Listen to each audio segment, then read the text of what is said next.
క్షీణించిపోతున్న revenue వ్యవస్థకు పూర్వ వైభవం తెస్తున్న తెలంగాణ రాష్ట్ర ప్రజా ప్రభుత్వానికి రుణపడి ఉందామని తెలంగాణ రాష్ట్ర టీజీఏజేఏసీ చైర్మన్ లచ్చిరెడ్డి అన్నారు. కొందరు వ్యక్తులు రెవెన్యూ వ్యవస్థను కించపరిచేలా వ్యవహరిస్తున్నారని ఆయన విమర్శించారు. చేతనైతే ప్రభుత్వ నిర్ణయాలను స్వాగతిద్దాం, అంతేకాని తప్పుడు విమర్శలు చేసి చరిత్రహీనులు కావద్దు అని వి లచ్చిరెడ్డి హెచ్చరించారు.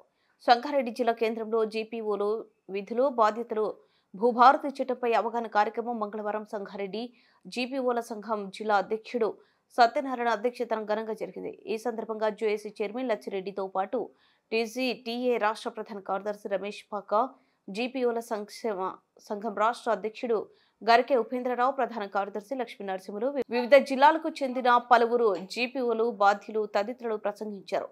అనంతరం జేఏసీ చైర్మన్ లచ్చిరెడ్డిని గజమాలతో ఘనంగా సత్కరించారు.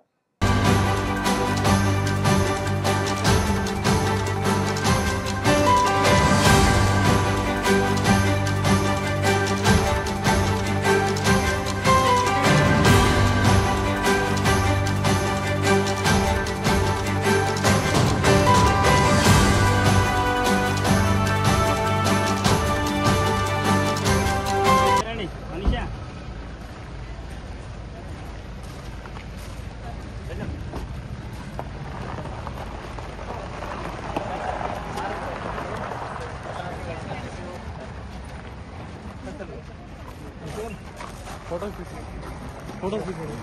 ना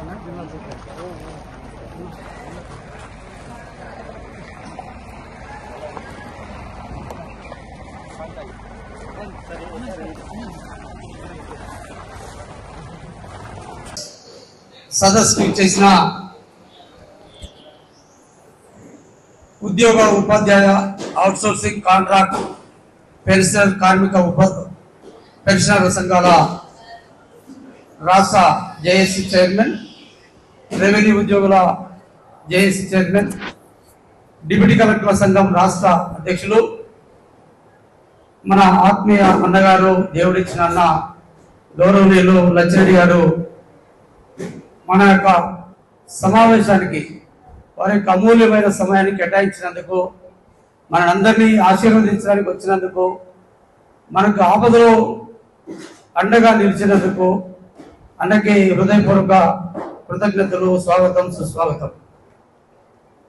అట్లాగే తహసీల్దార్ల సంఘం రాష్ట్ర ప్రధాన కార్యదర్శి అన్న యంగ్ అండ్ డైనమిక్ రమేష్ పాక గారికి, సభాధ్యక్షులు ఎన్ సత్యనారాయణ గారు, సంగారెడ్డి జిల్లా అధ్యక్షులు గారికి, మన సంఘం రాష్ట్ర ప్రధాన కార్యదర్శి లక్ష్మీ నరసింహులు గారికి, రాష్ట్ర అసోసియేట్ అధ్యక్షులు అన్న చంద్రయ్య గారికి, ఇంకా అన్ని జిల్లాల నుంచి వచ్చిన ముఖ్య నాయకులు, ఈ జిల్లా నలుమూల నుంచి విచ్చేసిన గ్రామ పాలనా ఆఫీసర్స్ అందరికి కూడా రాష్ట్ర కమిటీ పక్షాన హృదయపూర్వక నమస్కారం తెలియజేస్తా ఉన్నా.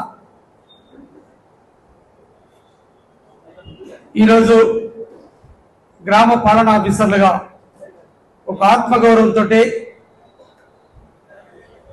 మరలా మన మాతృశాఖలోకి అడుగుపెడుతున్న సందర్భంగా చాలా సంతోషంగా ఉంది, ఆనందంగా ఉంది. గత పాలకుల యొక్క నిర్బంధంలో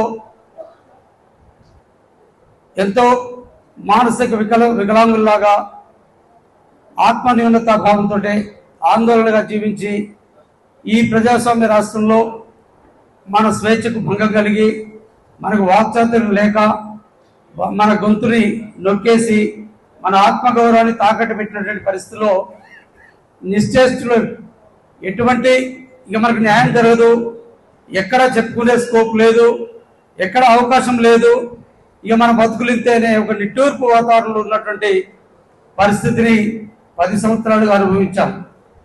10 సంవత్సరాల్లో 5 సంవత్సరాలుగా జీఓఎంఎస్ నంబర్ 29/9/2020 విఆర్ఓ వ్యవస్థను రద్దు చేసి 23/7/2022 విఆర్ఓని రీడిప్లాయ్ చేస్తే, ఆ రీడిప్లాయ్ కూడా ఒక అర్ధరాత్రి పూట ఒక చీకటి జీవోలను తీసుకొచ్చి ఉద్యోగులకి ఈ దేశంలో కాదు ఏ రాష్ట్రంలో కూడా జరగని నష్టాన్ని ఇక్కడ ఒక బాసిజంతో ఒక రాజ్యాంగేతర శక్తుల్లాగా ఒక చిరు ఉద్యోగుల్ని అవాస్పాలు చేస్తూ ఆందోళనకు గురి చేస్తూ ఒక లాటరీ పద్ధతి అప్రజాస్వామికంగా చెట్టుకొకరిని పుట్టకొకరిని చేయటమే కాకుండా డీగ్రేడ్ చేసి అటెండర్లుగా, కామాడీలుగా, స్వీపర్లుగా, మహిళా జీప్ డ్రైవర్లుగా ఇట్లా పంపించి అవమానపరచడమే కాకుండా ఒక జనగలతో పోల్స్తున్నటువంటి పరిస్థితి,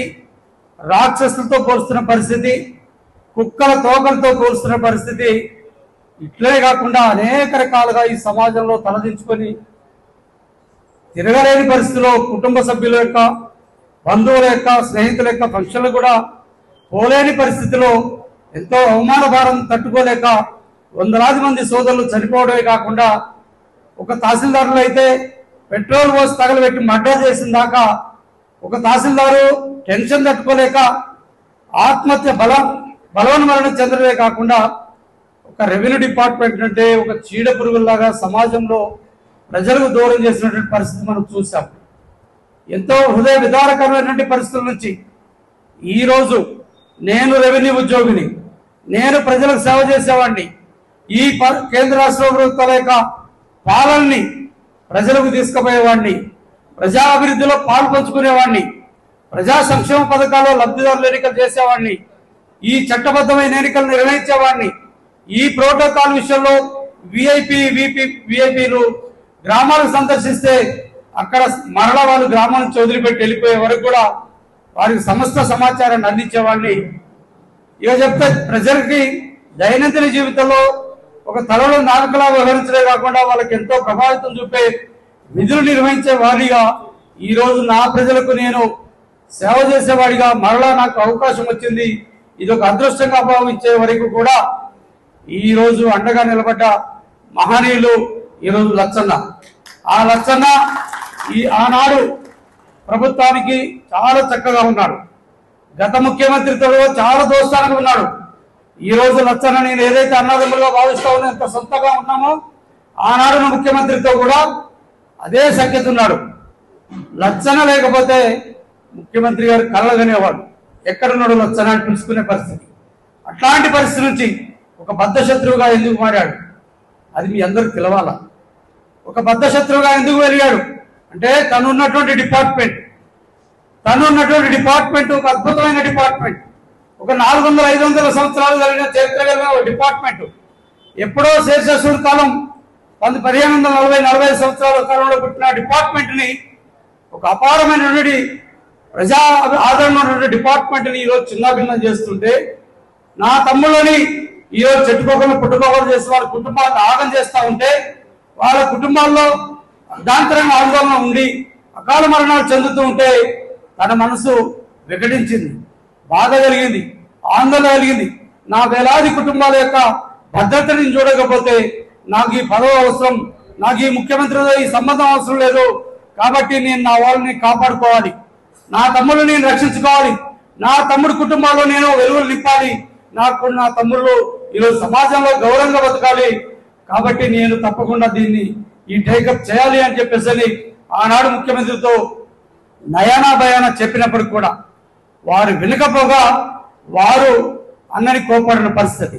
చల్ నేను వాళ్ళని సాధించుకునేంత వరకు, వాళ్ళని రక్షించుకునేంత వరకు నీకు నాకు సంబంధం లేకుండా చూస్తాను. నేను ఏమైపోయినా పర్వాలేదు, నా ఉద్యోగం ఏమైనా పర్వాలేదు, నేను ఛాలెంజ్ చేస్తున్నా, నా ఉద్యోగానికి రాజీనామా చేస్తున్నా, నా తమ్ముడిని కాపాడాలి, నా డిపార్ట్మెంట్ రక్షించుకోవాలి, ఏకైక లక్ష్యం అని చెప్పేసి ఆనాడు ప్రభుత్వానికి దూరం అయ్యాడు.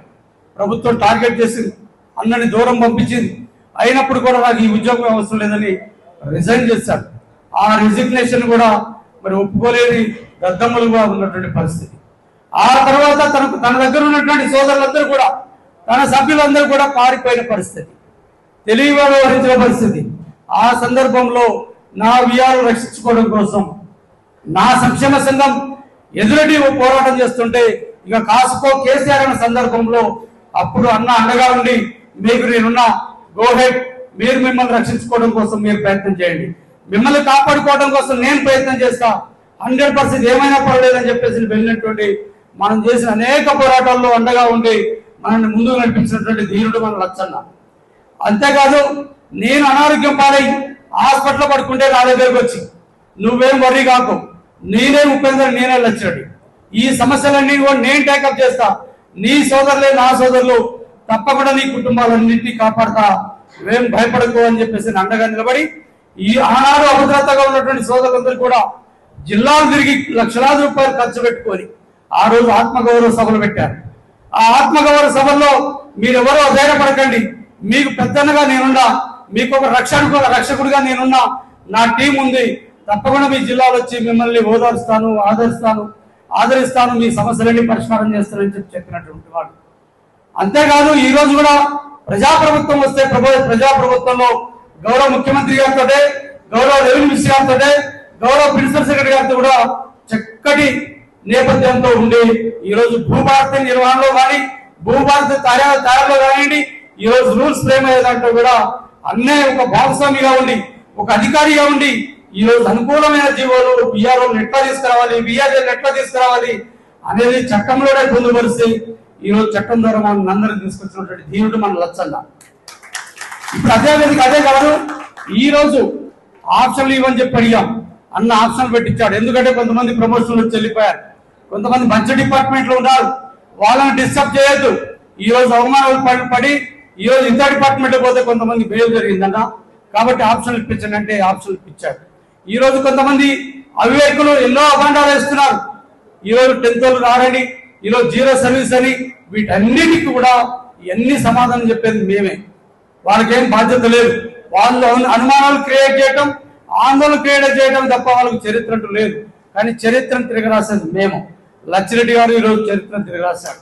ఈ రోజు లచ్చిరెడ్డి గారి నేతృత్వంలో ఈ రోజు రాష్ట్ర 4 కోట్ల ప్రజలకే కాదు, 70 లక్షల మంది రైతులకే కాదు, ఈ రోజు 9,26,000 కాస్తుకాల రైతులకు కూడా ఈ రోజు మేలు జరుగుతుంది.